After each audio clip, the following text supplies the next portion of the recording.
Hello everyone, welcome to study IQ. So guys, इस video में हम डिस्कस करने वाले हैं बिहार पीसीएस के लिए बिहार ज्योग्राफी। क्योंकि बहुत सारे बच्चे जो है, जब से उन्होंने मेरी सेंसस वाली वीडियो देखी है तब से मुझे बहुत सारी रिक्वेस्ट तो नहीं कहूँगा, आदेश आ रहे हैं आप लोगों के कि सर ये वाला टॉपिक चाहिए, सर ये वाला टॉपिक चाहिए। तो भाई मैं आपको बता दूं, हम आज के टॉपिक में डिस्कस करेंगे बिहार ज्योग्राफी। और बिहार ज्योग्राफी में मैंने सिर्फ वो चीज़ें कवर करी हैं जो इंपॉर्टेंट है एग्जाम पॉइंट ऑफ व्यू। ठीक है, पूरा डिटेल में कवर किया है, लेकिन एग्जाम पॉइंट ऑफ व्यू सटीक जिसे कहते हैं, चाहे वो फिजिकल डिवीजन ऑफ ज्योग्राफी के बारे में हो, चाहे सॉइल के बारे में हो, फॉरेस्ट के बारे में हो, और वाइल्ड लाइफ सेंचुरीज़ के बारे में हो, टाइगर रिजर्व के बारे में हो, कौन सी कहाँ पे किसको क्या बोलते हैं। ठीक है, और फॉरेस्ट रिपोर्ट के बारे में पूरा डिटेल में हमने इस लेक्चर को समझा है। इस लेक्चर को ध्यान से सुनना, मैंने बहुत आराम आराम से पढ़ाया है आपको। एक सवा घंटे में हमारा ये लेक्चर कवर हो जाएगा। ठीक है, और इस लेक्चर को बहुत अच्छे से सुनना, बहुत अच्छे से एब्जॉर्ब करना। जिस तरीके से आप लोगों ने पहली वीडियो को प्यार दिया है, तो आई होप आप इस वीडियो को भी उतना ही प्यार दोगे। तो स्टार्ट करते हैं आज का लेक्चर और डिस्कस करते हैं बिहार ज्योग्राफी के लिए। और सबसे पहले मैं आपको बता दूं, my name is doctor Vipin Goyal, जैसा कि आप सबको पता है, and welcome to study IQ. तो चलते हैं जी, आगे बढ़ते हैं। तो ये सोशल मीडिया हैंडल्स आप मुझे यहाँ पे फॉलो कर सकते हैं। सबसे ज़्यादा जो इंपॉर्टेंट मैं हमेशा आपको बताता हूँ वो है टेलीग्राम चैनल, क्योंकि यहाँ पे सारी क्लासेस, लेक्चर्स, पीडीएफ में शेयर करता हूँ आपके साथ। इंस्टाग्राम के ऊपर आप मुझे पर्सनली कनेक्ट कर सकते हैं। तो स्टार्ट करते हैं बिहार ज्योग्राफी। तो देखिए स्क्रीन के ऊपर,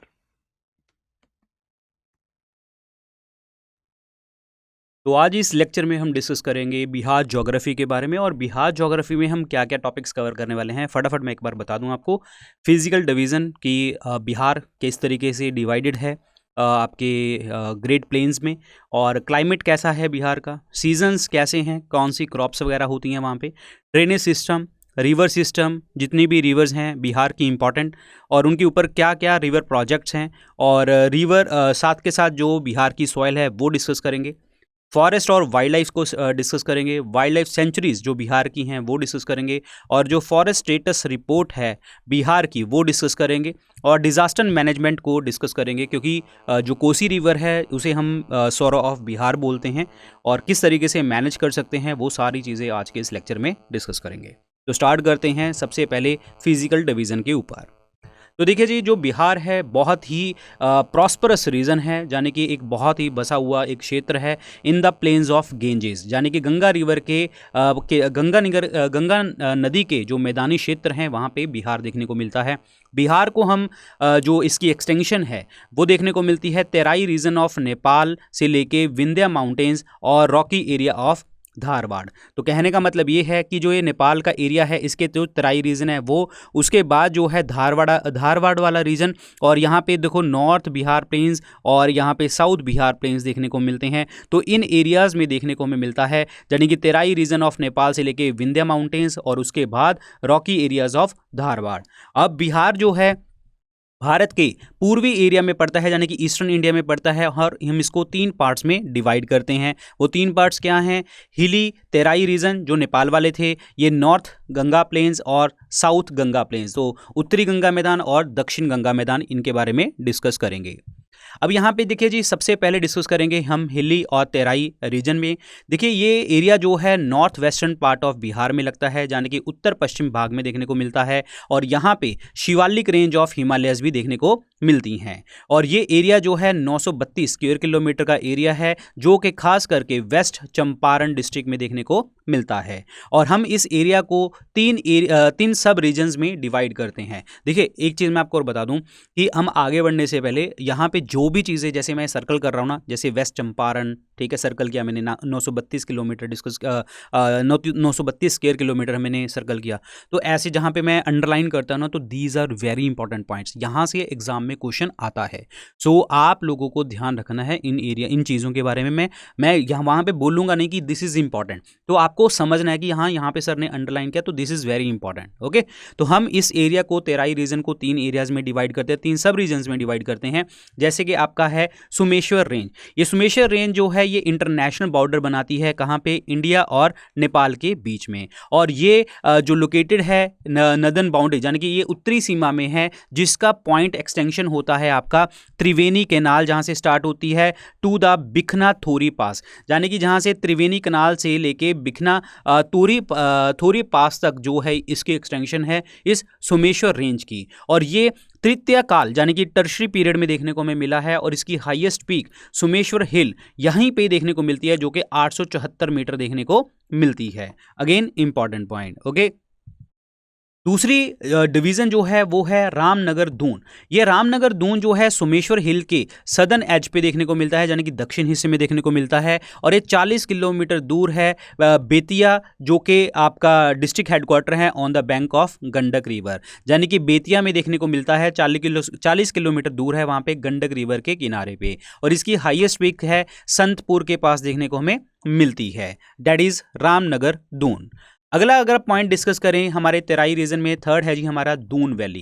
ये दून वैली लोकेटेड है आपके सोमेश्वर रेंज में, रामनगर रेंज में, और इसको हम क्या कहते हैं, दून वैली के नाम से जानते हैं। यानी कि जो इसका पहला पार्ट और दूसरा पार्ट था उसके बीच में देखने को मिलती है, दैट इज दून वैली। और ये 21 किलोमीटर लंबी है, 152 मीटर हाई है, और इसमें 214 स्क्वायर किलोमीटर का एरिया कवर किया जाता है। तो that is Doon valley.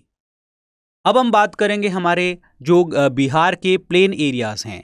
Bihar के प्लेन एरिया अगर देखा जाए, इसका पूरे ज्योग्राफिकल एरिया का, भौगोलिक क्षेत्र का 96% एरिया जो है ये कवर करता है। यहाँ पे गंगा और उसकी जो सहायक नदियाँ हैं उनके डिपॉजिट यहाँ पे जमा होते हैं। और इन प्लेन एरियाज को गंगा रिवर के लोकेशन के अकॉर्डिंग 2 सब रीजन में हम डिवाइड करते हैं। जैसे हमने हिली तेराई रीजन को 3 हिस्सों में डिवाइड किया था, तो प्लेन एरिया को हम 2 हिस्सों में डिवाइड करते हैं। वो कौन से एरिया हैं, दैट इज उत्तरी गंगा के मैदान, जो कि आपको देखने को मिलते हैं गंगा रिवर के नॉर्थ में। और यहाँ पे बहुत सारी ऐसी नदियाँ जो गंगा की सहायक नदियाँ हैं, वो जलोढ़ मिट्टी के डिपॉजिट यानी कि एलुवियल सॉइल के डिपॉजिट यहाँ पे लेके आते हैं, जो कि बड़ी एग्रीकल्चर के लिए बड़ी इंपॉर्टेंट होती है। अब ये कौन कौन सी नदियाँ हैं, गंडक, घग्गर, बूढ़ी गंडक एंड बागमती, कमला, बलान, कोसी एंड महानंदा। तो these are the tributaries. Important है, ये याद रखना है आपको। और यहाँ पे बहुत सारे एरिया इसमें डिविजन्स देखने को मिलती हैं, जैसे कि तिरहुत, सारण, पूर्णिया और Darbhanga and Kosi division. In areas में ये डिवीजन देखने को हमें मिलती हैं। तो दीज आर द उत्तरी गंगा के मैदान। अब हम डिस्कस करेंगे दक्षिण गंगा के मैदान, जो कि गंगा रिवर के साउथ में देखने को मिलते हैं। और ये एक ट्रायंगुलर शेप्ड पैटर्न है, this is important one. Triangular shape pattern है जिसे हम मगध के मैदान भी कहते हैं। और यहाँ पे एरिया है 1230 स्क्वायर किलोमीटर का, जो कि आपके जो जिले हैं जैसे गया, जहानाबाद, औरंगाबाद, पटना, नालंदा और नवादा, ये एरियाज जो है ये कवर करता है। ये गंगा के मैदान ये वाले एरियाज कवर करता है, इंपॉर्टेंट वन। अब बात करते हैं प्लेटूज ऑफ द जो बिहार के, तो पठार के जो मैदान हैं, पठार क्या हैं। देखो आपको पता है कि जो बिहार का दक्षिण हिस्सा है वो एक प्लेटू है, एक हिली एरिया है, यानी कि एक पहाड़ी क्षेत्र है। और उसकी बाउंड्री जो शेयर होती हैं वो झारखंड से शेयर होती हैं। अब इस प्लेटू रीजन में 2 टाइप की रॉक्स देखने को मिलती हैं, एक है धारवाड़ रॉक्स और एक है विंध्या रॉक्स। ये धारवाड़ रॉक्स जो हैं हमें जैसे कि मुंगेर, जमुई, नवादा और गया जैसे क्षेत्रों में मिलती हैं। और ये जो विंध्या रॉक्स हैं ये हमें मिलती हैं कैमूर और रोहतास के जिलों में। तो दिस इज इंपॉर्टेंट वन, यहाँ पे लोकेशन पेपर में पूछी जा सकती है। एंड ये जो है पूछा जा सकता है कि आपके कौन सी रॉक्स हैं यहाँ पे, धारवाड़ एंड विंध्यास, और एरियाज भी पूछे जा सकते हैं, इंपॉर्टेंट है। अब यहाँ पे देखिए जी जियोलॉजी ऑफ बिहार, जैसे मैंने आपसे डिस्कस किया था कि ये टर्शरी पीरियड में बनी हुई है, तो टर्शरी रॉक्स हैं ये वाली, ठीक है। और उसके बाद है क्वाटनरी वाली ये वाली, विंध्यास वाली ये हैं विंध्यास, एंड धारवाड़ वाली नीचे हैं यहाँ पे। तो these are the geology of the Bihar, कैसे कैसे यहाँ पे चीज़ें देखने को हमें मिलती हैं।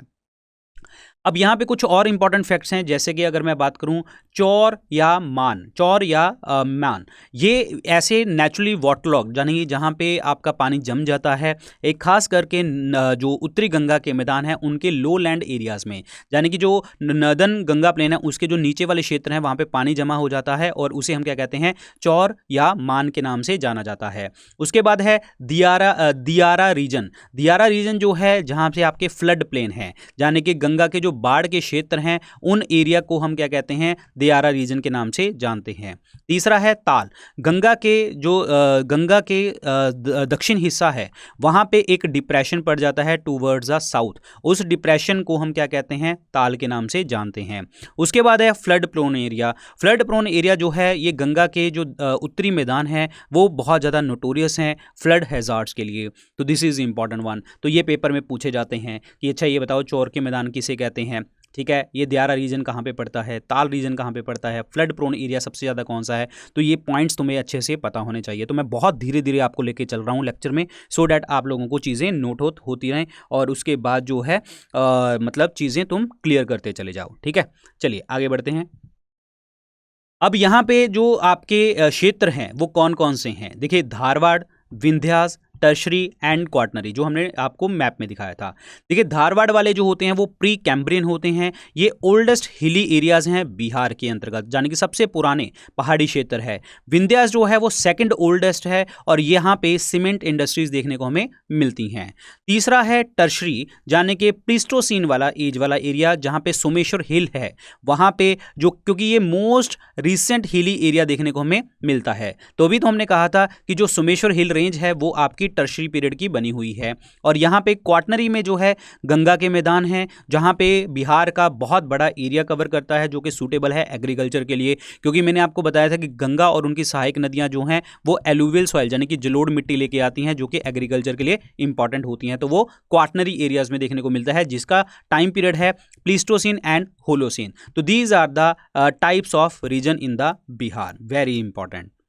अब बात करते हैं हमारे बिहार की जलवायु यानी कि बिहार के क्लाइमेट के बारे में। बिहार का क्लाइमेट जो है वो आपका सब ट्रॉपिकल और मानसूनल यानी कि उपोष्ण कटिबंधीय और मानसूनी जलवायु है। कहने का मतलब यहाँ पे जो पानी है यानी कि बारिश है, रेन है, तो वो आपकी सीजनल है, यानी कि मानसून का मतलब क्या होता है, सीजन, तो सीजनल डिस्टर्बेंसेज होती हैं, यहाँ पे सीजनल बारिश होती है और यहाँ पे बहुत सारे ऐसे फैक्टर हैं जहाँ से बिहार का जो क्लाइमेट है वो आपका इफेक्ट होता है, जिसमें हमारे बहुत सारे प्राइमरी फैक्टर्स हैं, बहुत सारे अदर फैक्टर्स हैं, उनके बारे में हम जानेंगे। अब यहाँ पे क्या है, देखो एक तो लैटिट्यूडल पोजीशन यानी कि ये सब ट्रॉपिकल जोन में देखने को मिलता है। जैसे देखो इंडिया की अगर मैं बात करता हूँ तो इंडिया जो है या ये अर्थ है, अर्थ का 0 डिग्री हो गया और यहाँ पे 23.5 डिग्री हो गया ट्रॉपिक ऑफ कैंसर जिसे आप कर्क रेखा कहते हैं।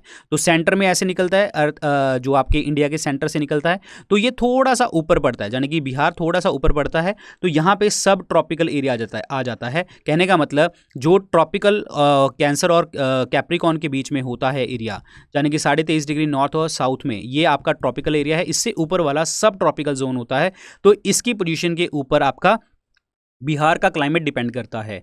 और उसके बाद जो है हिमालय ऊपर हैं, बिल्कुल हिमालय ऊपर हैं, नॉर्थ में देखने को मिलते हैं। और बे ऑफ बंगाल से इसका डिस्टेंस और एलिवेशन, मॉनसून का इन्फ्लुएंस, समर विंड्स, ये सारी की सारी जो चीज़ें हैं ये हमारे बिहार के जो क्लाइमेट है उसके ऊपर इफेक्ट डालती हैं। ये पॉइंट्स तुम्हें पता होना चाहिए, पेपर में पूछे जा सकते हैं कि कौन से ऐसे प्राइमरी पॉइंट्स हैं जहाँ पे जिसके कारण बिहार का जो चीज़ें हैं इफेक्ट होती हैं। ओके, तो बढ़ते हैं आगे।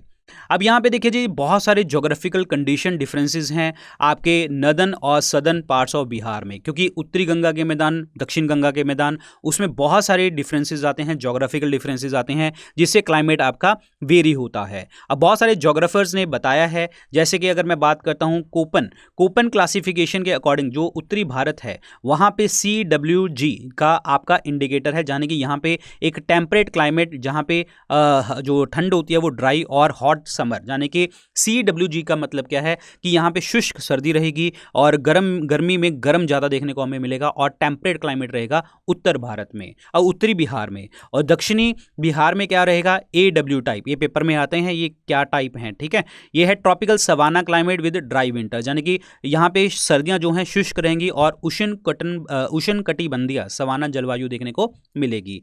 और दूसरा पर्सन है जी आपका ट्रीवार्था के अकॉर्डिंग जो है उत्तरी बिहार में आपका CAW टाइप रहेगा, जिसे हम क्या कहते हैं सब ट्रॉपिकल ह्यूमिड, जिसे हम जहाँ पे हमारी ड्राई विंटर्स देखने को हमें मिलती है। और सदर्न बिहार की बात करें, दक्षिण बिहार की बात करें, वहाँ पे AW, जहाँ पे ट्रॉपिकल वेट और ड्राई क्लाइमेट देखने को मिलते हैं, उष्ण कटिबंधीय आर्द्र और शुष्क जलवायु देखने को हमें मिलती है। तो ये क्लासिफिकेशन अच्छे से पढ़ के जाना, पेपर में आ सकते हैं, क्योंकि आजकल लेवल जो है वो डिफरेंट होता चला जा रहा है, मुश्किल होता चला जा रहा है। तो हम इस लेक्चर में वही पॉइंट डिस्कस कर रहे हैं जो आपको एग्जाम में देखने को मिले।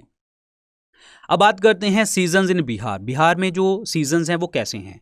अगर मैं समर सीज़न की बात करता हूं तो आपको पता है कि बिहार जो है आपके जो है नदन सॉल्स्टाइस में पड़ता है, जाने कि ये तब होता है जब सन जो है नदन सॉल्स्टाइस में हो, यानी कि नदन डायरेक्शन में हो, यानी कि जो उसकी सन की रेज हैं वो ट्रॉपिक ऑफ कैंसर के ऊपर पड़ रही हो। उसके कारण जो है यहाँ पे टेम्परेचर बढ़ता है, एयर प्रेशर कम होता है। और ये सीज़न जो होता है मार्च से लेके मिड जून तक का होगा। और यहाँ पे जो गर्म हवाएं बहती हैं उसे हम लू कहते हैं, जो कि आपके वेस्टर्न और सेंट्रल बिहार में देखने को मिलती है, यानी कि पश्चिमी और मध्य बिहार में देखने को मिलती हैं। यहाँ पे जो एवरेज टेम्परेचर है वो 32 डिग्री सेंटीग्रेड होता है। लेकिन सबसे हॉटेस्ट प्लेस है गया, जहाँ पे गौतम बुद्ध जी को निर्वाण प्राप्ति हुई थी। गया जो है 47 डिग्री सेंटीग्रेड का टेम्परेचर यहाँ पे पहुंच जाता है।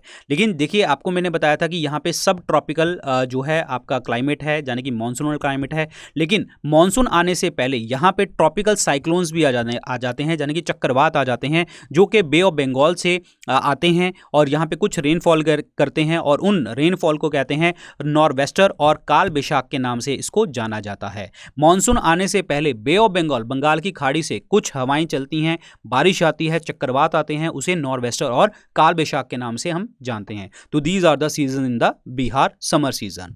अब बात करते हैं मॉनसून सीजन के बारे में। ये मिड जून और मिड अक्टूबर के बीच में होता है और इसको रिकॉग्नाइज किया जाता है मॉनसून सीजन इन बिहार। और ये मॉनसून जो है बिहार में एंटर करती है मिड जून में एंटर करती है और ये सबसे ज़्यादा हैवीएस्ट रेनफॉल लेके आती है जुलाई और अगस्त के महीने में।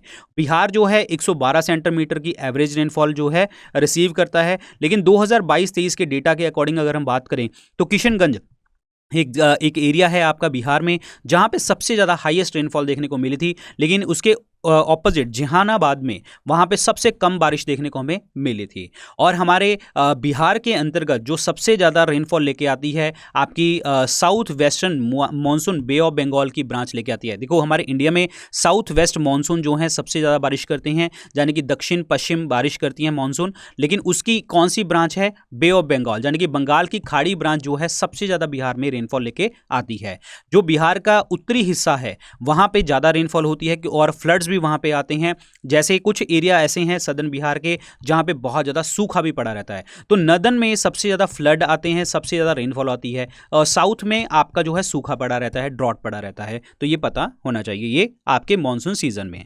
अब बात करते हैं विंटर सीजन की। विंटर सीजन जो है मिड अक्टूबर से फरवरी तक का महीना होता है। ये विंटर सीजन जो है बिहार में स्टार्ट होता है with the retreat of the monsoon, यानी कि जब आपकी जो रिट्रीटिंग मानसून आती हैं, नॉर्थ ईस्ट मानसून आती हैं, तब जाके जो है ये आपका ये विंटर सीजन में ये वाली बारिश देखने को मिलती है। ये कौन से ऐसे मंथ हैं? कोल्डेस्ट मंथ है दिसंबर और जनवरी। और गया जो है वो सबसे ज़्यादा कोल्डेस्ट डिस्ट्रिक्ट है। देखो, अभी हमने डिस्कस किया था गया ही सबसे हॉटेस्ट है और गया ही सबसे कोल्डेस्ट है। भाई, गर्म भी यही है, ठंडे भी यही हैं, तो ध्यान रखना, ठीक है। अब यहाँ पे जो लाइट रेनफॉल होती है वो कहाँ पे होती है? वेस्टर्न और सेंट्रल बिहार में। क्यों? क्योंकि रीजन है आपका टेम्परेट साइक्लोन, जहाँ पे साइक्लोन आते हैं और ये आते हैं भूमध्य जो है आपके भूमध्य सागर से, मेडिटेरेनियन सी से, जो कि रबी क्रॉप के लिए बड़े इंपॉर्टेंट होते हैं। और यहाँ पे बहुत ज़्यादा ठंड रहती है जो कि हमें रबी क्रॉप्स के लिए चाहिए होगी और रबी क्रॉप्स यहाँ पे अच्छी देखने को मिलेंगी। तो ये है आपका पॉइंट विंटर सीजन का। यहाँ पे ध्यान रखना, ये रेनफॉल है टेम्परेट साइक्लोन के कारण आते हैं। चक्रवातों के नाम पूछे जाते हैं पेपर में, तो ये जो है आपके टेम्परेट साइक्लोन है, शीतोष्ण चक्रवातों के कारण जो है देखने को मिलती है। चलिए जी, अब यहाँ पे बात करते हैं agro climate zones in the Bihar. ये बहुत सारे एग्रो क्लाइमेट जोन है, जैसे ये एग्रो क्लाइमेट जोन 1 जिसमें वेस्ट चंपारण, ईस्ट चंपारण, गोपालगंज, सिवान, मुजफ्फरपुर, सीतामढ़ी, मधुबनी, दरभंगा, ठीक है, सारण, वैशाली, बेगूसराय, समस्तीपुर, ये सारे एरिया आते हैं। ऐसे ही एग्रीकल्चर जोन में दूसरे में ये वाले एरिया हैं। एग्री क्लाइमेट जोन 3A में जो है आपके ये वाले एरिया देखने को मिलते हैं। एग्री क्लाइमेट जोन 3B में ये वाले एरिया देखने को मिलते हैं, तो ये हम डिस्कस करेंगे अभी। तो these are the agro climate zone of Bihar. अब यहाँ पे देखो जी, जोन 1 के अंतर्गत जो है आपके जिले कितने आते हैं, 13। अब इसमें देखो कितने हैं, वेस्ट चंपारण, ईस्ट चंपारण, ये तुम्हें यार अच्छे से पता होना चाहिए क्योंकि पेपर में आता है क्वेश्चन। शिवहर है, सीतामढ़ी है, मधुबनी, गोपालगंज, सिवान, सारण, मुजफ्फरपुर, दरभंगा, वैशाली, समस्तीपुर, बेगूसराय। और यहाँ पे कैरेक्टरिस्टिक फीचर क्या है, जोन 1 के अंतर्गत जहाँ पे 13 जिले हैं, यहाँ पे आपकी जो बारिश होती है 104 से 145 सेंटीमीटर की, जहाँ पे आपकी खादर सॉइल जो है प्रीडोमिनेंट रहती है। और यहाँ पे मेन क्रॉप्स हैं sugar cane, paddy, wheat, pigeon pea, maize, ये सब जोन 1 में देखने को मिलता है। जोन 2 में आपके 8 जिले हैं, जिसमें सुपौल, अरारिया, किशनगंज, सहरसा, कटिहार, खगड़िया, पूर्णिया, माधेपुर। तो प्लीज़ अगेन मैं आपको बता दूं, मैं यहाँ पे प्लीज़ ये कुछ अगर मैं थोड़ा बहुत ऊपर नीचे बोल दूं तो पार्डन माय लैंग्वेज, क्षमा कर देना मुझे कि अगर मैं किसी डिस्ट्रिक्ट का नाम उल्टा सीधा बोल दूं, बट मेरा इंटेंशन कुछ है नहीं है, तो कई बार बोलने में दिक्कत हो जाती है, ठीक है। तो यहाँ पे एवरेज रेनफॉल जो है 120 से 140 सेंटीमीटर है, जहाँ पे जूट, पैडी, टी और मीज़ देखने को मिलती हैं। जोन 3A में 6 आपके ज़िले हैं, ये हैं बगलपुर, बंका, मुंगेर, जमुई, शेखपुरा, लखीसराय। यहाँ पे 95 से 115 सेंटीमीटर की बारिश होती है। बांगड़ सॉइल जो है यहाँ पे देखने को मिलती है, जो कि गेहूँ, दालों और यहाँ के लिए बड़ी इंपॉर्टेंट है। जोन 3B में 11 ज़िले हैं, बक्सर, भोजपुर, पटना, अरवल, जहांगीरबाद, नालंदा, कैमूर, रोहतास, औरंगाबाद, गया, नवादा। ये बिल्कुल कैरेक्टरिस्टिक फीचर जो हैं ये इसी के सेम है, जो एग्रीकल्चर जोन 3A के साथ ही सेम है। तो ये इंग्लिश में लिखा हुआ था, यहाँ पे मैं हिंदी में दिखा देता हूँ। तो प्लीज़ जो हिंदी वाले बच्चे हैं इसको स्क्रीनशॉट लेना है, ले लो, और सो डैट आपको चीज़ें पता होनी चाहिए, ठीक है। तो ये फसलें हैं, ये आपके एरियाज़ हैं, ये आपके ज़िलों के नाम हैं, पेपर में पता होना चाहिए। चलिए जी, अब बात करते हैं ड्रेनेज सिस्टम ऑफ बिहार के बारे में, कि बिहार के अंदर जो है किस तरीके की नदियां हैं, कौन सा पानी कौन नदी लेके आती है, कहाँ पे लेके आती है, वो हम डिस्कस करेंगे।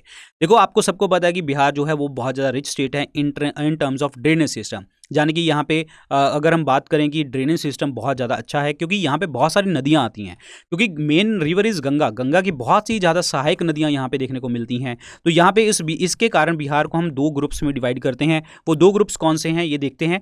यहाँ पे देखो, ये देखो, गग्गर है, गंडक है, बूढ़ी गंडक, बागमती और कोसी, घुघरी, गंगा, महानंदा, कोंकई। यहाँ पे देखो सोन, पुनपुन, फाल्गु, दादर और बदुआ, ये सारी रिवर्स आती हैं। ये इनके बारे में हम डिटेल में डिस्कस करेंगे अभी।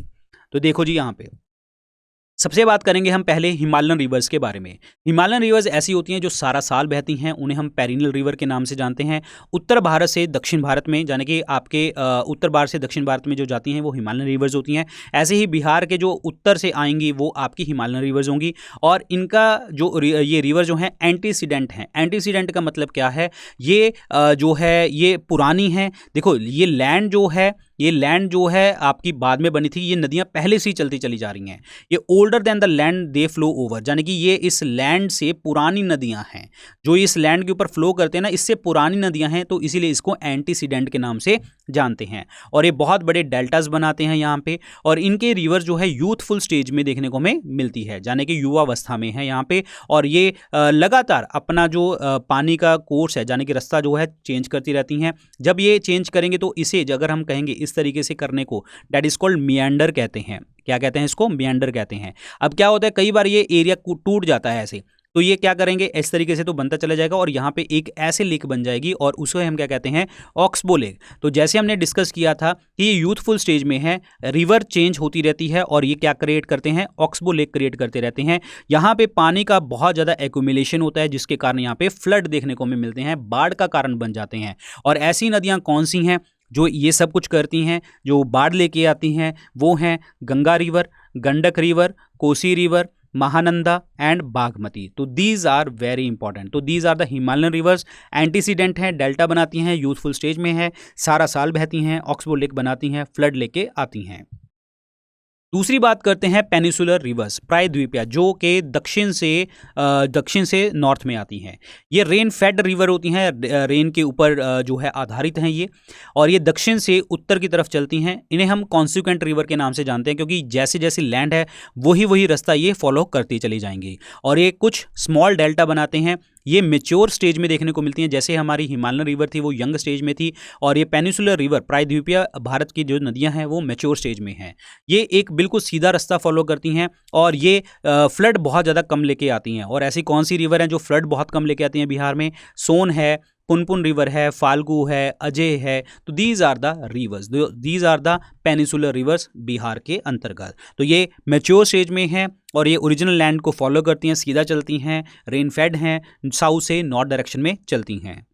अब बात करते हैं आगे। तो यहाँ पे देखो जी, ये बड़े इंपॉर्टेंट पॉइंट्स हैं, इनके देखो लेंथ पेपर में पता होने चाहिए, ये कहाँ पे मिलती हैं और ये सोर्स कहाँ पे है, ये सारा पता होना चाहिए, क्योंकि ये पेपर में आते हैं। देखिए जी, गंगा रिवर की अगर मैं बात करता हूँ, ये सारा हिंदी में भी लिखा हुआ है आगे, ठीक है। सो मैं ये सारी चीज़ें मैं यहाँ से ही तुम्हें पढ़ा देता हूँ, ठीक है। यहाँ से देखिए जी, गंगा रिवर की बात करें गंगोत्री उत्तराखंड से, और ये स्टार्ट मतलब इसका जो माउथ है ये कहाँ पे है? बे ऑफ बंगाल में। 445 किलोमीटर चलती है बिहार में। घग्गर की बात करते हैं, ये तिब्बत से स्टार्ट होती है और गंगा रिवर के साथ मिलती है सारण डिस्ट्रिक्ट में, 83 किलोमीटर है। गंडक जो है नेपाल रीजन से स्टार्ट होती है, गंगा रिवर पे मिलती है सोनपुर में, 260 किलोमीटर है ये। बूढ़ी गंडक जो है सोमेश्वर हिल्स में है, गंगा रिवर के साथ मिलती है खगड़िया में, और 320 किलोमीटर है। बागमती जो है महाभारत रेंज नेपाल से स्टार्ट होती है, और ये कोसी रिवर के साथ मिलती है, 394 किलोमीटर है। कमला रिवर है महाभारत रेंज कोसी रिवर से मिलती है, 260 किलोमीटर है। कोसी रिवर जो है गोसाइन स्थान यहाँ नेपाल से स्टार्ट होती है, गंगा रिवर के साथ मिलती है, कुर्सेला कटिहार में मिलती है। महानंदा जो है दार्जिलिंग डिस्ट्रिक्ट से स्टार्ट होती है, गंगा रिवर के साथ मिलती है मालदा में। कर्मनाशा रिवर विंध्या हिल से स्टार्ट होती है और चौसा गंगा रिवर के साथ मिलती है। सोन रिवर अमरकंटक हिल से स्टार्ट होती है मध्य प्रदेश में, गंगा रिवर के साथ मिलती है दानापुर में। पुनपुन रिवर जो है छोटा नागपुर प्लेटू झारखंड पलामू से स्टार्ट होती है, गंगा रिवर में मिलती है फतुहा में। और फाल्गु निरंजन रिवर जिसे कहते हैं छोटा नागपुर प्लेटू, ये पुनपुन रिवर के साथ मिलती है, गंगा रिवर के साथ मिलती है। अजय रिवर जो है छोटा नागपुर प्लेटू, ये गंगा रिवर के साथ मिलती है वेस्ट बंगाल में। और कियोल रिवर है हजारीबाग झारखंड में, और ये कियोल रिवर जो गंगा रिवर के साथ मिलती है लखीसराय में। साकरी जो है छोटा नागपुर प्लेटू, गंगा रिवर के साथ मिलती है। तो यहाँ पे अगर मैं बात करूँ आप लोगों से, तो यहाँ पे जो ये वाली हैं ये सारी हिमालयन हिल्स हैं, और ये कर्मनाशा वगैरह जो रिवर्स हैं ये आपकी पेनिसुलर यानी कि ये प्रायद्वीपीय भारत की नदियाँ हैं, और ये जो है आपकी हिमालयन नदियाँ हैं। और ये वो ही रिवर हैं जो आपकी यूथफुल स्टेज में हैं, फ्लड लेके आती हैं, और ये पेरिनियल है, सारा साल बहती हैं, एंटीसीडेंट हैं। और दूसरी साइड जो हमने पेनिसुलर की बात करी थी, ये मैच्योर स्टेज में थी, फ्लड बहुत ज़्यादा कम लेके आती हैं, और मैच्योर स्टेज में देखने को हमें मिलती हैं। और ये सब चीज़ें हमने डिस्कस करी थी यहाँ पे, ठीक है। तो these are the rivers in the Bihar, बहुत इंपॉर्टेंट पॉइंट है ये। अब ये देखो जी, सारी की सारी रिवर्स मैंने आपसे डिस्कस करी हैं, जैसे बूढ़ी गंडक की बात करो, ठीक है, बागमती, कमला, कोसी, महानंदा, ये सारी रिवर हमने डिस्कस करी हैं अभी, कहाँ से स्टार्ट होती हैं और कहाँ पे मिलती हैं। स्टार्ट करते हैं गंगा रिवर के बारे में। गंगा रिवर जो है गंगोत्री ग्लेशियर से स्टार्ट होती है उत्तराखंड से, और ये 2525 किलोमीटर इसकी लंबाई है, लेकिन बिहार में 445 किलोमीटर ये फ्लो करती है। जैसी ये अलकनंदा और भागीरथी रिवर मिलती हैं देवप्रयाग में, उसके बाद जो है इन नदियों को गंगा रिवर के नाम से जाना जाता है। गंगा जो है बहुत ज़्यादा सिग्निफिकेंट रिवर है बिहार में, और बहुत ज़्यादा एक्सटेंसिव ड्रेनेज सिस्टम बनाती है, यानी कि यहाँ पे निकासी प्रणाली बहुत ज़्यादा आधार बनाती है बिहार में गंगा रिवर। अब यहाँ पे देखो जी, ये रिवर जो है बिहार में एंटर कहाँ से करती है? चौसा डिस्ट्रिक्ट, बक्सर डिस्ट्रिक्ट में, और ये एग्जिट कर जाती है वेस्ट बंगाल में, और वो बाउंड्री बनाती हैं कटिहार और भागलपुर डिस्ट्रिक्ट के साथ। वेरी इंपॉर्टेंट, चौसा बिहार से एंटर करती हैं, चौसा बिहार बक्सर डिस्ट्रिक्ट से एंटर करती हैं, वेस्ट बंगाल में जाती हैं, बाउंड्री बनाती हैं वहाँ पे कटिहार और भागलपुर जिले के साथ। गंगा रिवर जो है 12 जिलों में आपकी फ्लो करती है बिहार में, जैसे कि बक्सर, भोजपुर, सारण, पटना, वैशाली, समस्तीपुर, बेगूसराय, मुंगेर, जो है खगड़िया, काठियार, खगड़िया, कटिहार, भागलपुर और लखीसराय। तो इन 12 जिलों से ये निकलती है। बहुत बहुत बहुत इंपॉर्टेंट पॉइंट्स हैं ये। लॉन्गेस्ट है जो गंगा रिवर का देखने को मिलता है वो पटना जिले में देखने को मिलता है। और यहाँ पे बहुत सारी ट्रिब्यूटरीज हैं गंगा रिवर की, जैसे कि घग्गर है, गंडक है, बूढ़ी गंडक, कोसी, सोन, पुनपुन रिवर। और यहाँ पे कुछ ऐसे हैं जैसे महानंदा और अजय रिवर है, ये आपके बिहार से बाहर मिलती हैं इनको। महानंदा और अजय रिवर जो है गंगा नदी से मिलती हैं बिहार के बाहर, लेकिन जो घग्गर, गंडक, बूढ़ी गंडक, कोसी, सोन और पुनपुन रिवर हैं ये बिहार के अंदर मिलती हैं। बांग्लादेश में इस गंगा रिवर को कहा जाता है पद्मा रिवर, और जो जाके आगे फ्लो कर जाती है बंगाल की खाड़ी में, that is Bay of Bengal के अंतर्गत। Very important. उसके बाद डिस्कस करते हैं पुनपुन रिवर के बारे में। ये पुनपुन रिवर जो है स्टार्ट होती है छोटा नागपुर प्लेटू, जो कि पलामू डिस्ट्रिक्ट में देखने को मिलता है झारखंड में, और ये फ्लो करती है यहाँ पे औरंगाबाद और जहानाबाद में। और जब ये गंगा रिवर से पहले मतलब मिलती है कहाँ पे, फतूहा में। कहने का मतलब ये पुनपुन रिवर जो है झारखंड के पलामू डिस्ट्रिक्ट, पलामू जिले में छोटा नागपुर से स्टार्ट होती है, और फतूहा में गंगा में मिलने से पहले ये औरंगाबाद और जहानाबाद से होकर बहती है। और इसकी बहुत सारी इंपॉर्टेंट ट्रिब्यूटरीज यहाँ पे कौन सी हैं, मोरहर है और मदार है और दरदा रिवर देखने को हमें मिलती हैं। और ये दक्षिण बिहार में दूसरी बड़ी इंपॉर्टेंट रिवर देखने को मिलती है, पुनपुन रिवर। अब बात करते हैं फाल्गु रिवर के बारे में। फाल्गु रिवर जो आपकी बनती है ये निरंजना रिवर और मोहाना रिवर के मिलने से बनती है। ये स्टार्ट कहाँ से होती है, हजारीबाग प्लेटू से, और जैसे ही इवेंचुअली ये पुनपुन रिवर के साथ मर्ज कर जाती है गंगा रिवर की एक सहायक नदी बन जाती है। तो ध्यान रखें, फाल्गु रिवर 2 नदियों से मिलती है, लीलांजन, निरंजन और मोहना रिवर से। हजारीबाग प्लेटू से स्टार्ट होती है, मर्ज कर जाती है पुनपुन रिवर के साथ, जो कि गंगा की सहायक नदी बन जाती है। और ये रिवर जो है गया से पास करती है, जहाँ पे बहुत सारे हिंदू पिलग्रिम, यानी कि जो बहुत सारे जो हिंदू जो हमारे तीर्थ यात्री होते हैं यहाँ पे विजिट करते हैं पितृपक्ष के लिए, कि जाने कि यहाँ पे जो पितरों के लिए पूजा वगैरह करी जाती है वो यहाँ पे करी जाती है। और इस रिवर के ऊपर, फाल्गु रिवर के ऊपर डैम भी बनाया हुआ है, और ये पिंडदान के लिए जो है, पिंडदान जो रिचुअल्स होते हैं इसी नदी के किनारे पे किए जाते हैं। तो जाने कि जैसे खास करके नॉर्थ इंडिया की, अगर मैं पूरे नॉर्थ इंडिया की बात करूं तो गंगा रिवर में लोग जाते हैं। तो ये सहायक नदी है फाल्गु रिवर। तो ये बिहार के जो लोग हैं पितृदान, पितृपक्ष में गया रिवर के गया में फाल्गु रिवर के पास जाते हैं और वहाँ पे ये सारे परफॉर्मेंस करते हैं, जैसे श्राद्ध वगैरह जिसे हम कहते हैं ना, तो पितृदान टाइप ऑफ चीज़ें जो हमारे पूर्वजों के लिए करी जाती हैं तो वो यहाँ पे की जाती हैं, पिंडदान, पितृपक्ष। This is very important. ये बेसिक चीज़ें हैं क्योंकि ये बिहार की नॉलेज लेके चल रहे हैं हम, तो ये चीज़ें तुम्हें पता होनी चाहिए, ठीक है, क्योंकि एग्जाम में ऐसी चीज़ें आती हैं। उसके बाद है जी घग्गर रिवर। घग्गर रिवर जो है आपकी ओरिजिनेट होती है मानसरोवर लेक से, जो तिब्बत में है, और ये एंटर करती है बिहार में सिवान डिस्ट्रिक्ट से, और ये फ्लो करती है फिर आगे उत्तर प्रदेश बिहार बॉर्डर पे, और ये गंगा में मिल जाती है सारण डिस्ट्रिक्ट के पास। यानी कि कहने का मतलब ये है कि ये घग्गर रिवर जो स्टार्ट होती है मानसरोवर तिब्बत से स्टार्ट होती है, बिहार में एंटर करती है सिवान डिस्ट्रिक्ट से, और फ्लो करती है आपकी फिर उत्तर प्रदेश बिहार बॉर्डर से, और गंगा रिवर से मिलने से पहले सारण से भी निकल के चलती है। और इसके जो दूसरे नाम हैं, जैसे कि सरयू रिवर के नाम से भी जाना जाता है, जो प्लेन एरिया है मैदानी इलाकों में, और उसके बाद घोघरा और करनाली रिवर के नाम से भी जानते हैं। करनाली जो है नेपाल में इनको बोला जाता है। इनकी बहुत सारी सहायक नदियाँ हैं, जैसे राप्ती के बारे में बात करें, लिटिल गंडक, शारदा, बेरी, सेती और कुछ और अदर्स। तो ये रिवर्स जो हैं इनकी सहायक नदियां हैं, इनकी आपकी ट्रिब्यूटरीज देखने को मिलती हैं घग्गर रिवर की। अब बात करते हैं गंडक रिवर के बारे में। ये गंडक रिवर जो है आपकी नरयानी रिवर के नाम से भी जानते हैं। इनको प्लेन एरियाज में बोला जाता है, यानी कि मैदानी क्षेत्र में बोला जाता है। और यहाँ पे आपकी सप्त गंडकी और शालिग्रामी जो है इसको नेपाल में बोला जाता है। तो देखो, नाम आपको पता होने चाहिए कि कौन कौन सी नदियों को किस किस नाम से बुलाया जाता है। ये जो है एक प्रॉपर तरीके से घाटी यानी कि गॉर्ज बना लेते हैं जैसे ये धौलागिरी और अन्नपूर्णा रेंज से क्रॉस करते हैं, और बिहार में ये एंटर करते हैं बिहार में एंटर करते हैं बैंसा लूटन, जो कि वेस्ट चंपारण में देखने को हमें मिलता है। तो this is very important again. ये 45 किलोमीटर की बाउंड्री बनाते हैं उत्तर प्रदेश और बिहार के बीच में, और इसके कुछ ट्रिब्यूटरीज हैं, कुछ सहायक नदियां हैं, जैसे कि काली गंडक है, त्रिशूली रिवर है, बूढ़ी गंडक है और कुछ और अदर रिवर्स जो हैं इनकी सहायक नदियां हैं। यहाँ पे कुछ जो है ब्लैक स्टोन्स, ये ब्लैक स्टोन गोल गोल राउंड ब्लैक स्टोन्स देखने को मिलते हैं जिन्हें हम शालिग्राम के नाम से भी जानते हैं। किसे? यहाँ पे गंडक रिवर में। तो this is very important, Shaligram के नाम से यहाँ पे जाना जाता है और ये 45 किलोमीटर की बाउंड्री बनाते हैं उत्तर प्रदेश और बिहार में। नेक्स्ट है जी बूढ़ी गंडक।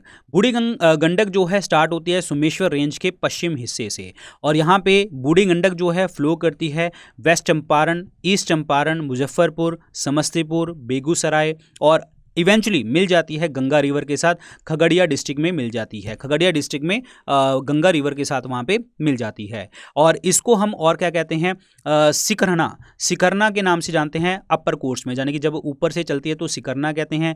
और इसके कुछ और भी सहायक नदियाँ हैं जैसे कि फॉर एग्जाम्पल मसान है, बालोर है, तियार है और धनोती है। तो दीज आर द ट्रिब्यूटरीज, ये आपकी बूढ़ी गंडक की ट्रिब्यूटरीज हैं। अब बात करते हैं बागमती रिवर के बारे में। बागमती रिवर जो स्टार्ट होती है आपकी महाभारता रेंज से स्टार्ट होती है हिमालयाज नेपाल में। जैसे ही ये बिहार में एंटर करती है तो सीतामढ़ी डिस्ट्रिक्ट से एंटर करती है ये और इवेंचुअली मर्ज कर जाती है गंगा रिवर के साथ।